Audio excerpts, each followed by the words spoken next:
Syllabus की बात करें बेटा जी, तो खुशी सिलेबस के कितने पार्ट्स हैं? 2। एक है बेटा जी इंडियन इकोनॉमी, कॉन्सेंट्रेट करना, और दूसरा कौन सा है कार्तिक? मैक्रो। मैक्रो खत्म हो गई। मैक्रो के अंदर कितनी यूनिट आ रही है? यूनिट 1 कौन सी आ रही है? National income. और यूनिट 3 कौन सी आ रही है? आपकी इनकम डिटर्मिनेशन। ठीक है जी, ये दोनों यूनिट्स मिला के 22 मार्क्स की है खुशी। 22 नंबर का तो हम पढ़ चुके हैं, अब बचे 18 नंबर। तो वो जो 18 मार्क्स बचे उनमें इंडियन इकोनॉमी के 4 चैप्टर हैं। चैप्टर नंबर 7, 8, 9, 10, ये सब मिला के कितने मार्क्स के आएंगे? 18 मार्क्स के। क्लियर? तो जिसमें से chapter number 7 is about employment, मतलब बेरोजगारी के बारे में पढ़ेंगे हम लोग। Chapter 8 is about infrastructure. Chapter 9 is about environment, sustainable development और रिसोर्सेज के बारे में है। और chapter 10 is India, Pakistan, China की कंपेरेटिव स्टडी है। ठीक है जी, सारे ही चैप्टर्स लगभग 1-1, 2-2 दिन के हैं, ज़्यादा बड़ा कोई चैप्टर नहीं है। ये थे बड़े जो हमारे खत्म हो गए, नेशनल इनकम और इनकम डिटर्मिनेशन। ये तो बहुत ही बड़े हैं अपने आप में, यही सिलेबस 1.5 महीने का है, ये तो 10 दिन का ही है। क्लियर है? तो अभी क्या है, आज हम चैप्टर शुरू करते हैं जिसका नाम है एम्प्लॉयमेंट। तो आप ध्यान से कॉन्सेंट्रेट करिएगा।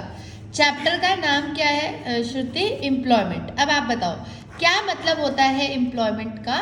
What you meant by employment? चलो सोचो।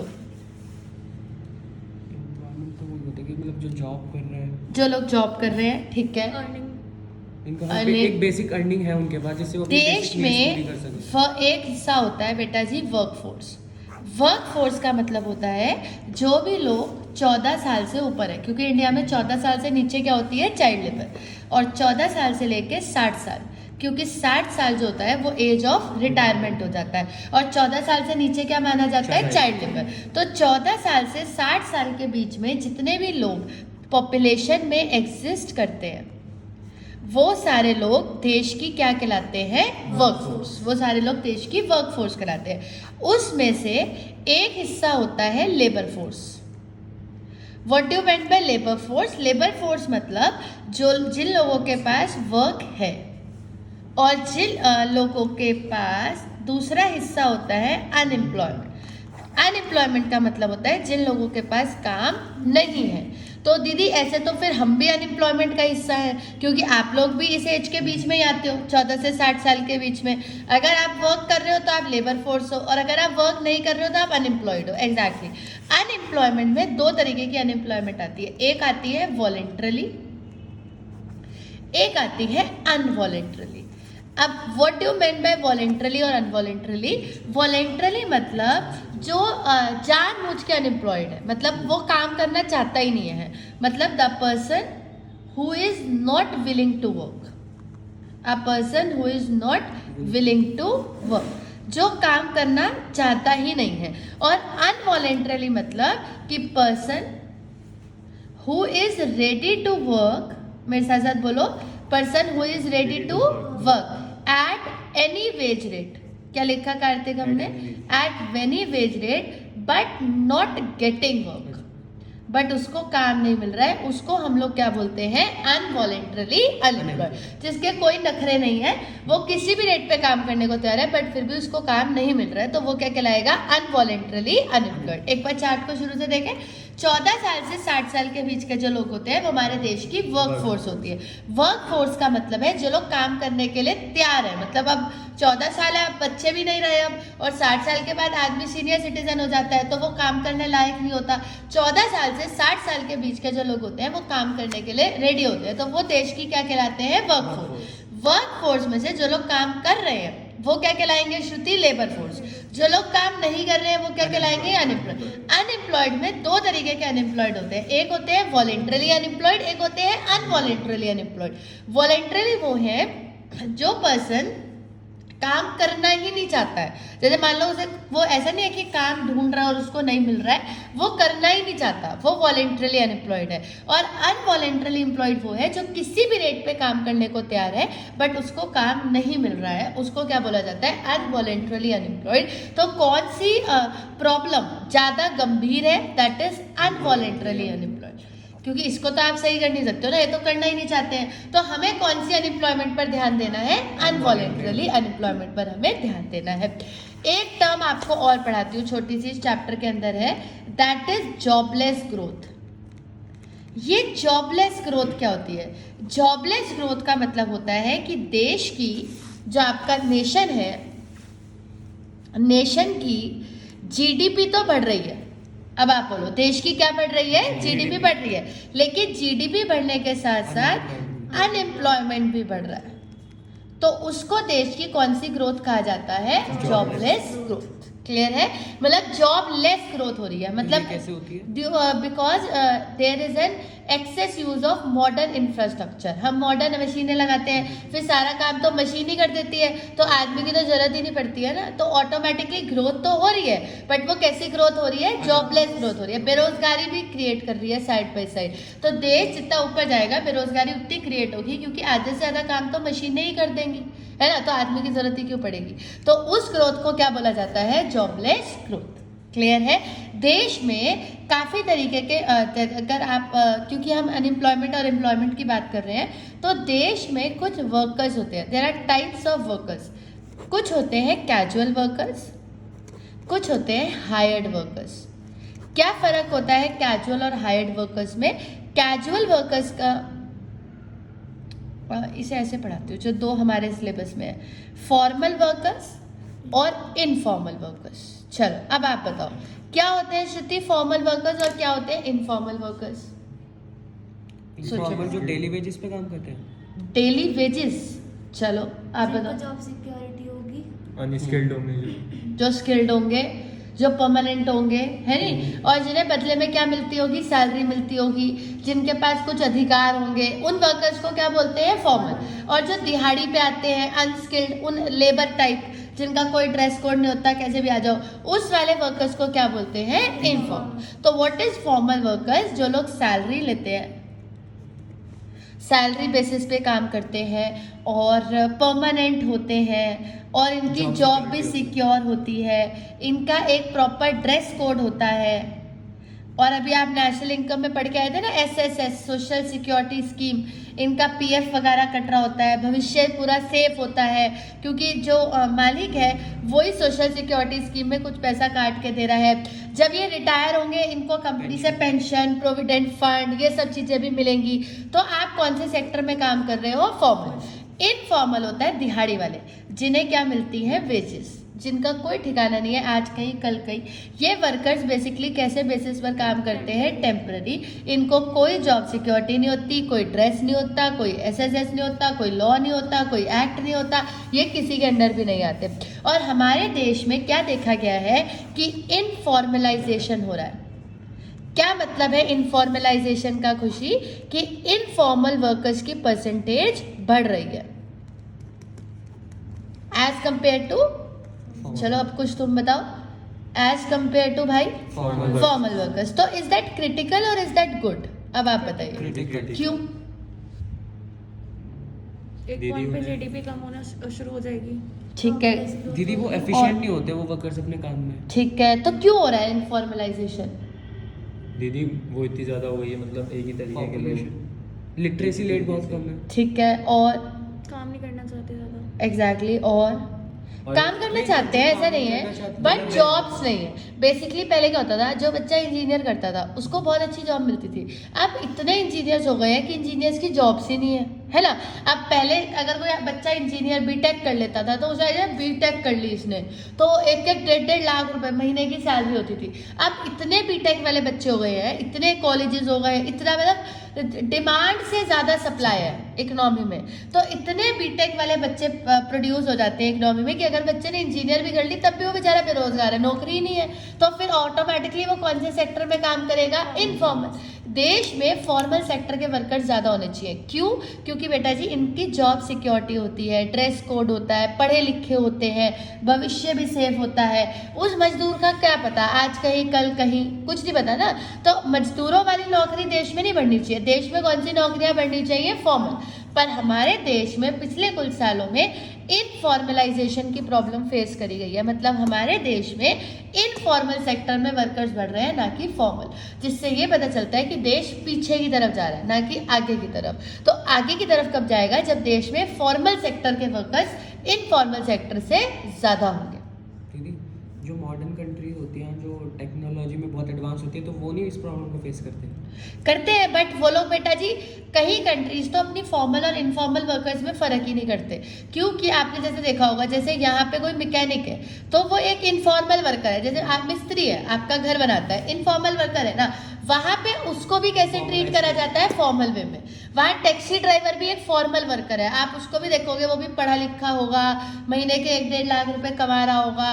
क्योंकि डेवलप्ड कंट्रीज अनडेवलप्ड कंट्रीज से काफ़ी डिफरेंट होती हैं, तो वहाँ पे फॉर्मल इनफॉर्मल का कॉन्सेप्ट ज़्यादा एग्जिस्ट करता ही नहीं है, क्योंकि वहाँ पे हर बंदा जो एग्जिस्ट कर रहा है वो डेवलप्ड है, क्योंकि वो डेवलप्ड कंट्री में काम कर रहा है नहीं? तो वो अच्छा कमाता है, अच्छा खाता है, अच्छा पहनता है, तभी तो वो डेवलप्ड कंट्री में रह रहा है ना। लेकिन हम कौन सी कंट्री में रहते हैं? Under developed. तो हमारे यहाँ आपको रईस लोग भी मिलेंगे और गरीब लोग भी मिलेंगे। वहाँ गरीबी का कॉन्सेप्ट ही नहीं होता। तो जब गरीबी का कॉन्सेप्ट ही नहीं है तो फॉर्मल इनफॉर्मल की तो बात ही नहीं आई ना। बट हमारे देश में गरीबी का कॉन्सेप्ट है, तो हमारे देश में फॉर्मल इनफॉर्मल का कॉन्सेप्ट आता है। और हमारे देश में पिछले कुछ सालों में इनफॉर्मलाइजेशन देखा गया है, मतलब इनफॉर्मल सेक्टर के वर्कर्स ज़्यादा हो रहे हैं as compare to formal sector workers. Clear है? क्योंकि फॉर्मल सेक्टर में ज़्यादा जॉब्स मिल नहीं रही है, तो इसलिए लोग किस तरफ भाग रहे हैं? इनफॉर्मल सेक्टर की तरफ। जैसे आपको एक छोटा सा एग्जांपल देती हूँ। जैसे मान लो कोई बच्चा है, उसने पूरी ग्रेजुएशन पोस्ट ग्रेजुएशन करी हुई है, अब कोई नौकरी तो मिल नहीं रही आफ्टर कोविड, तो वो 8,000 6,000 रुपये में किसी की दुकान पे भी बेचारा काम कर रहा है, क्योंकि कोई ऑप्शन नहीं है फॉर दी सर्वाइवल, उसको करना पड़ रहा है। क्योंकि जब रिसेशन आता है तो ऑटोमेटिकली इनफॉर्मल सेक्टर की मैन पावर बढ़ जाती है, क्योंकि फॉर्मल सेक्टर का काम बंद हो जाता है। और बेटा जी फॉर्मल सेक्टर में आजकल काफ़ी ज़्यादा काम तो टेक्नोलॉजी से ही होने लग गया है, तो जब सारा काम टेक्नोलॉजी से ही होगा तो मैन पावर ऑटोमेटिकली कम हो जाएगी। क्लियर है? तो this is a difference between formal and informal. अब जरा एक छोटे से क्वेश्चन, मैं आपको एक बात पहले ही बता दूं, इंडियन इकोनॉमी पढ़ाने से पहले खुशी, ये पूरी रट्टा है, इसे बस रटना है। मतलब इसमें क्या है बेसिकली, रटना इन द सेंस ये थ्योरेटिकल है। जैसे नेशनल इनकम था, कुछ पढ़ाना है, इनकम डिटर्मिनेशन वो एक अच्छा लॉजिक है, देखो ये कंजम्पशन है, ये इन्वेस्टमेंट है, यहाँ कोई लॉजिक नहीं, जनरल बातें हैं। ऐसे ही मैं आपको अगला चैप्टर पढ़ाऊंगी इंफ्रास्ट्रक्चर, उसमें हम पढ़ेंगे पावर सेक्टर। हम यही पढ़ेंगे कि हमारे देश में बिजली विभाग की क्या कमियां हैं, अस्पतालों की क्या कमियां हैं। फिर उसके बाद अगला चैप्टर आ जाएगा इन्वायरमेंट, तो हम पढ़ेंगे कि हमारे देश में क्या क्या पोल्यूशंस हो रहे हैं, कैसे पोल्यूशन की प्रॉब्लम को हल करा जाए। मतलब खुशी, ये कुछ ऐसे टॉपिक्स हैं जो पेपर में आप अपने आप भी लिख सकते हो। मतलब ऐसा नहीं है कि आपको कोई लॉजिक चाहिए, पर मैक्रो के पीछे आपको लॉजिक चाहिए, वो आप अपने आप नहीं लिख सकते हो। अब टीचर पूछेगा कि स्टॉक और फ्लो में क्या डिफरेंस होता है, तो मैं क्या लिखूंगी ना। पर अगर टीचर ये पूछेगा कि रोजगार देश में क्यों हो रहा है, तो मैं कुछ ना कुछ तो लिख ही आऊंगी। तो इंडियन इकोनॉमी ऐसी है जो आप अपने आप भी इसमें एक्सप्लोर कर सकते हो। इसमें बहुत जनरल बातें हैं। जैसे अब अगला क्वेश्चन है कि what are the causes of unemployment, मतलब क्या रीज़न है कि हमारे देश में बेरोजगारी इतनी ज़्यादा है।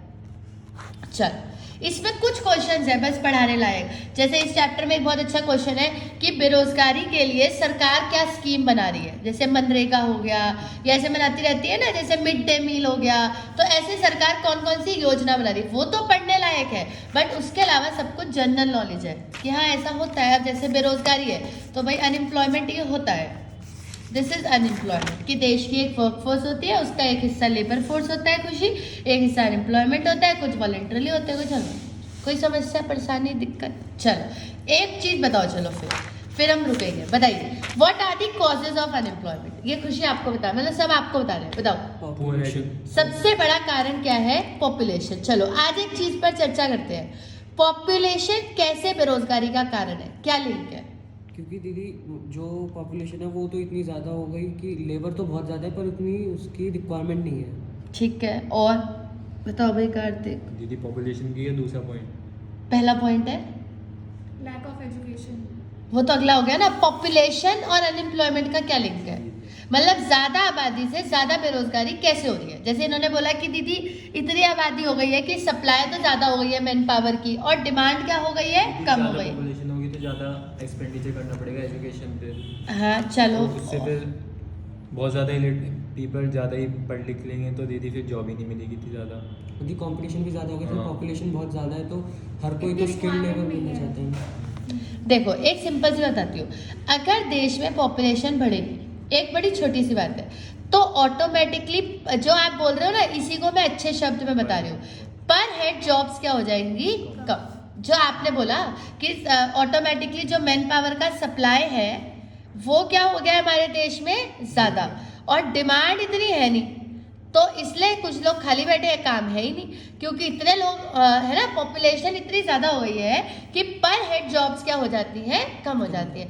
अगर बेटा जी लोग बढ़ेंगे तो आपकी जॉब्स बढ़ेंगी, एक ऑब्वियस सी बात है। अगर देश में आज आबादी बढ़ती है तो हो सकता है कल को फ्यूचर में मेरे बच्चे को किसी स्कूल में एडमिशन ना मिल पाए, क्योंकि इतने बच्चे हो जाएंगे तो automatically number of seats in the school कम हो जाएंगे। ये तो कॉमन सेंस की एक बात है। अगर आबादी बढ़ेगी तो हम सबको ही सफ़र करना पड़ेगा कहीं ना कहीं, क्योंकि अगर पॉपुलेशन बढ़ती है तो पर हेड रिसोर्सेज कम होते रहते हैं। भाई एक कॉमन सी बात है, मान लो एक पेरेंट्स का एक ही बच्चा है तो जो वो कमा रहे हैं वो उसी बच्चे का है। अगर 2 बच्चे हो जाएंगे तो पहले वाले के रिसोर्स तो बट गए ना, है ना, पहले उसके सारे पैसे उसके थे, अब 2 में बटेंगे। तो अगर 3 बच्चे होंगे तो 3 में बटेंगे। ऐसे ही देश में होता है, अगर देश में आबादी बढ़ेगी तो पर हेड जॉब्स खुशी क्या होती चली जाएंगी, कम होती जाएगी। जिस जॉब के लिए पहले 10,000 कैंडिडेट फाइट करता था, आज उसके लिए 20,000 करेगा, कल हो सकता है 50,000 करे, क्योंकि पॉपुलेशन बढ़ रही है। तो पॉपुलेशन बढ़ने से ऑटोमेटिकली पर हेड जॉब्स क्या हो जाएंगी, कम हो जाएंगी। भाई आज से पहले लोग IPS IAS बनते थे, कितने कैंडिडेट्स के एग्जाम्स होते थे, 10,000 12,000, आज के टाइम पे होते हैं 1.5 लाख 2 लाख। तो बनना उतना मुश्किल हो गया, क्योंकि कंपटीशन करने के लिए नंबर ऑफ कैंडिडेट्स काफ़ी ज़्यादा हो गए, है ना। तो ऑटोमेटिकली पर हेड जॉब्स क्या हो गई, खुशी कम हो गई। क्लियर है।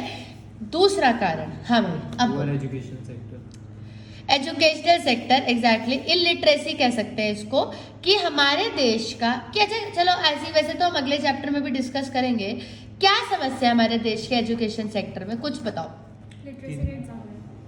दीदी वो स्किल पे फोकस, वो तो इलिटरेसी रेट है ना। अभी तो फिलहाल हम ये डिस्कस कर रहे हैं कि इंडिया में अनपढ़ लोग ज्यादा हैं एज कम्पेयर टू पढ़े लिखे, इसलिए भी बेरोजगारी है। मतलब स्किल्ड लोग नहीं है ज्यादा, मतलब प्रॉपरली क्वालिफाइड। तो क्या समस्या है इंडिया के, आप बच्चे हो ना, आप पढ़ते हो, क्या समस्या लगती है आपको कि इंडिया के एजुकेशन सेक्टर में क्या प्रॉब्लम है? बस फीस नहीं है देने की। Very good. एक तो फीस तो है, ये जो प्राइवेट स्कूल्स हैं, इन प्राइवेट स्कूल्स ने एक तो एजुकेशन की ऐसी तैसी कर रखी है, क्योंकि प्राइवेट स्कूल्स ने एजुकेशन को एक बिजनेस बना दिया है। जैसे one of them, we should not take any school's name, but जैसे होता है ना कि आप पोर्टल पे रजिस्टर करो, फिर हर दिन एक प्रोजेक्ट आ जाता है। अब मान लीजिए एक पुअर क्लास फैमिली ने अपने बच्चे का एडमिशन किसी तरीके से स्कूल में करा भी दिया।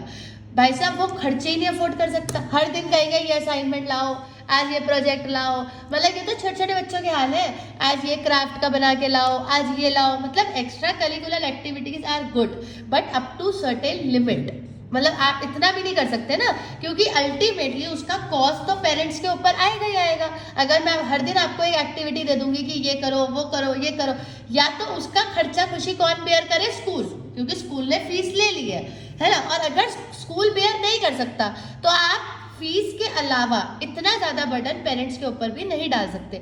बट प्राइवेट स्कूल्स जो हैं उन्होंने एजुकेशन को अपने आप में बहुत ज़्यादा क्या कर दिया है, एक्सपेंसिव कर दिया है। और गवर्नमेंट स्कूल्स की मान्यता तो उन्होंने बिल्कुल ख़त्म ही कर दिया है। मतलब ऐसे लगता है कि सरकारी स्कूल का बच्चा तो जैसे पागल हो गया। लेकिन आज से कुछ साल पहले सरकारी स्कूल का बच्चा IPS ऑफिसर भी बनता था, क्योंकि प्राइवेट स्कूल्स तो थे ही नहीं, तो सब लोग गवर्नमेंट स्कूल्स में ही तो पढ़ते थे।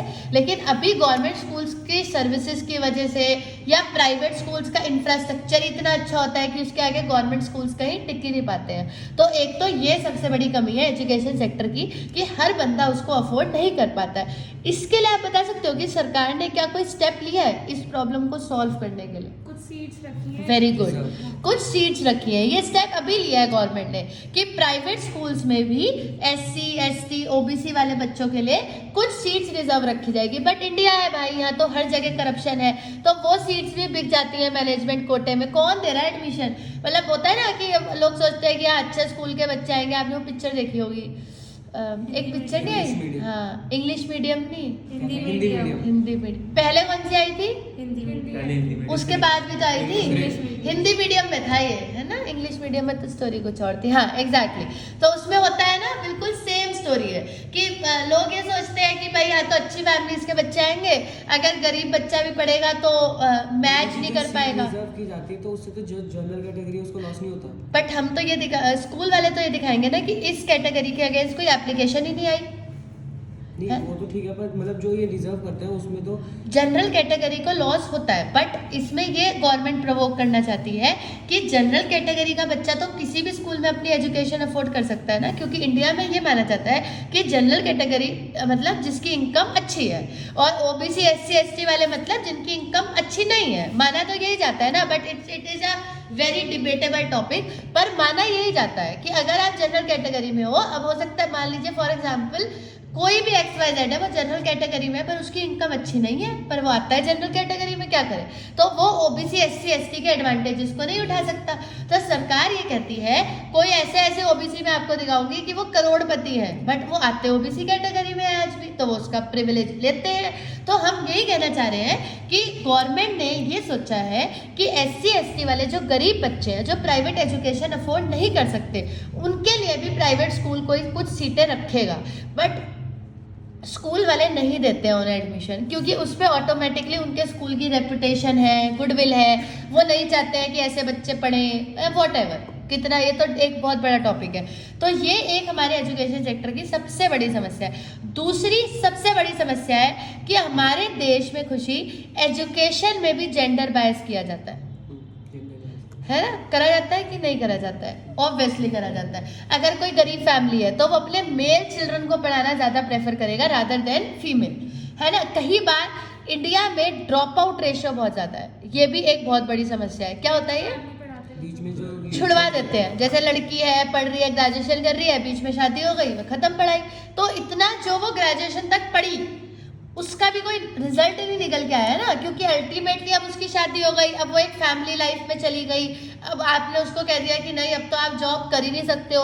तो ये सोचो कि उसने देश के लिए क्या कंट्रीब्यूट करा? कुछ भी नहीं। अगर वो कमाती, पैसे आते, GDP बढ़ती, वो उस पर टैक्स बढ़ती, टैक्स बढ़ता, मतलब हर चीज़ को सोचो being an economic student. But अगर कोई बच्चा पढ़ा, मान लो सरकार ने SC ST वाले बच्चों को फ्री पढ़ाया, ठीक है, अब ये पोस्ट ग्रेजुएशन तक फ्री पढ़ लिए, अगर उसके बाद इन्हें घर गृहस्थी संभालनी थी तो यहाँ तक इतना पढ़ के जो इतना खर्चा हुआ उसका फायदा क्या हुआ? मतलब देश ने तो आप पे खर्च करा, बट आपने उसका रिटर्न तो दिया ही नहीं। अगर देश इतना खर्च करता है तो आप भी बदले में कमाओ, टैक्स भरो, देश के GDP में कंट्रीब्यूट करो, तब तो चलो फायदा भी है। तो इंडिया में एक तो ड्रॉप आउट रेशियो बहुत हाई है, जेंडर बायस है, स्कूल्स ने प्राइवेट स्कूल्स हैं, और गवर्नमेंट भी प्रॉपर एक्सपेंडिचर नहीं करती है। जैसे बजट में तो सरकार बोलती है कि इतना करेंगे इतना करेंगे, अभी बजट आया है तो बहुत कुछ बोल दिया कि ये करेंगे, इतना ये कर देंगे, वो कर देंगे, बट अल्टीमेटली वो चीज़ होती ही नहीं है। तो ये भी एक कमी है जिस वजह से इंडिया में आज भी इलिटरेसी एग्जिस्ट करती है, और जब तक इलिटरेसी रहेगी तब तक बेरोजगारी रहेगी ही रहेगी। जब आदमी पढ़ेगा ही नहीं तो काम क्या करेगा ना, क्लियर है।